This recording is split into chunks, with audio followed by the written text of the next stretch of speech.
कौन सा नक पहनूं मैं, कौन सा मोती पहनूं मैं, कौन सा पुखराज पहनूं मैं, कौन सा नीलम पहनूं। वो ज्योतिष शास्त्र के अंतर्गत, रत्न शास्त्र के अंतर्गत जितने रत्न हम पहनते हैं ये केवल उस किरण के लिए ही तो पहनते हैं कि जो सूर्य की किरण मिले, उस किरण का प्रभाव हमारे शरीर पर पड़े। तो इन सबसे अच्छा है कि सुबह शंकर भगवान का नाम लो, तांबा का लोटा में जल भरो, 8 इंच ऊपर सिर से हाथ होना चाहिए और सूर्य नारायण भगवान का दर्शन साधारण नहीं, जो जल तुम चढ़ा रहे हो वो जल की जो धार आ रही है उसमें सूर्य का दर्शन होना चाहिए, तो कैंसर की बीमारी कभी नहीं हो सकती।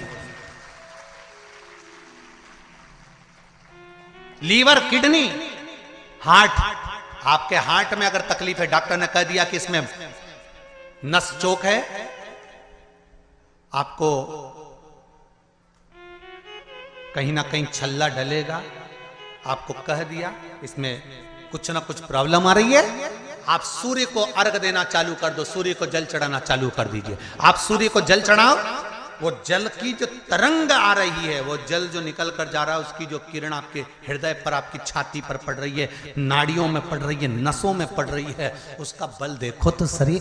1 महीना लगातार चढ़ाओ तो 15 दिन 20 दिन कर तो देखो। क्यों राम जी महाराज जल चढ़ाते थे, क्यों भगवान कृष्ण जल चढ़ाते थे सूर्य को, क्यों दशरथ जी महाराज जल चढ़ाते थे, क्यों कश्यप ऋषि जल चढ़ाते थे सूर्य को, सारे 33 कोटि देवता, सारे ऋषिवर, साधु संत सन्यासी तपस्वी साधक उपासक सब भगवान सूर्य को अर्घ दिया करते थे। क्यों देते थे, किस लिए?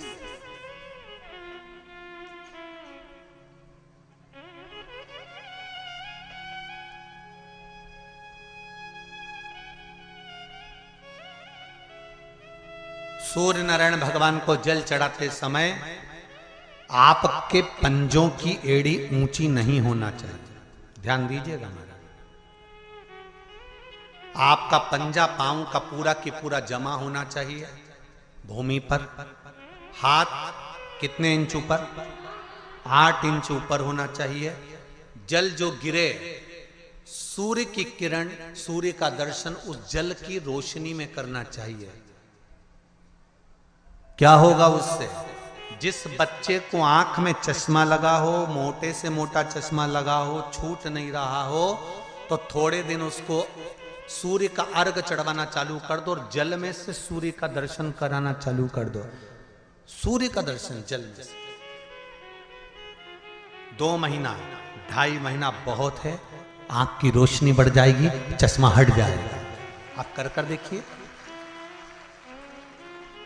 अब एक प्रश्न और खड़ा होता है,